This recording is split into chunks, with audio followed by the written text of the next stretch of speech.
ونستعینہ ونصلی علی رسول الکریم وَلَقَدْ يَسَّرْنَا الْقُرْآنَ لِلذِّكْرِ فَهَلْ مِن مُّدَّكِرٍ بسم اللہ الرحمن الرحیم يَسْأَلُكَ النَّاسُ عَنِ السَّاعَةِ قُلْ إِنَّمَا عِلْمُهَا عِندَ اللَّهِ وَمَا يُدْرِيكَ لَعَلَّ السَّاعَةَ تَكُونُ قَرِيبًا۔ اس سے پہلے کہ آج ہم اپنے سبق کا آغاز کریں، ہمارا یہ جو ویڈیو کا سلسلہ ہے یہ چھوٹے چھوٹے پوائنٹس ہیں جو قرآن فہمی کے لیے بہت ہی ضروری ہیں اور اہم ہیں۔ آج ہمارا سبق ہے ادراک کا لفظ جو ہے قرآن پاک کے اندر، یہ حضور صلی اللہ علیہ وسلم کے لیے دو مختلف طریقوں سے استعمال ہوا ہے۔ ایک قرآن کے اندر آتا ہے وما یدریک، یعنی یدریک کا لحاظ سے استعمال ہوا ہے، اور دوسرا نبی علیہ الصلوۃ والسلام جو ہمارے پاس اگزامپل ہے وہ سورۃ قدر ہے، 30واں سپارہ ہے، وہاں پہ ہم دیکھتے ہیں کہ وہاں پہ آیا ہے جی وما ادراکا، یعنی یدریکا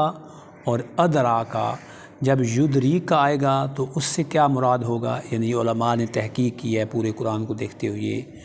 اور جب ادراکا آئے گا تو اس سے کیا ہمارے پاس جو ہمیں سبق ملتا ہے،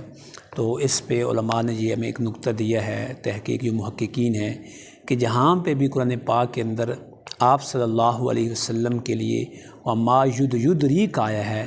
تو وہ ان چیزوں کا علم نبی علیہ الصلوۃ والسلام کو نہیں دیا گیا۔ جیسے اب میرے سامنے یہ سورۃ الاحزاب ہے اور آیت نمبر 63 ہے، فرمایا وما یدریک لعل الساعۃ تکون قریبا، آپ کو کیا ادراک ہے کہ قیامت جو ہے ساعہ ہے، وہ گھڑی ہے، بہت ہی قریب ہو، تو گویا یہ علم آپ علیہ الصلوۃ والسلام کو نہیں دیا گیا۔ اب جہاں پہ یدریک آئے گا وہ علم آپ صلی اللہ علیہ وسلم کو نہیں دیے گئے، اور جہاں پہ آئے گا ادراکا، یعنی یدریکا اور ادراکا۔ اب یہ صورت ہے، صورت القدر ہے ہمارے پاس، فرمایا وما ادراکا ما لیلۃ القدر، اور آپ کو کیا پتہ کہ وہ لیلۃ القدر کیا ہے۔ تو یہاں پہ ادراک ہے تو گویا اس کا علم نبی علیہ الصلوۃ والسلام کو دیا گیا،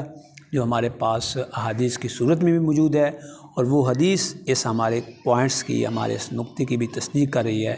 جس طرح نبی علیہ الصلوۃ والسلام نے فرمایا کہ وہ رات رمضان کے آخری عشری میں ہے، پھر حضور صلی اللہ علیہ وسلم نے فرمایا کہ وہ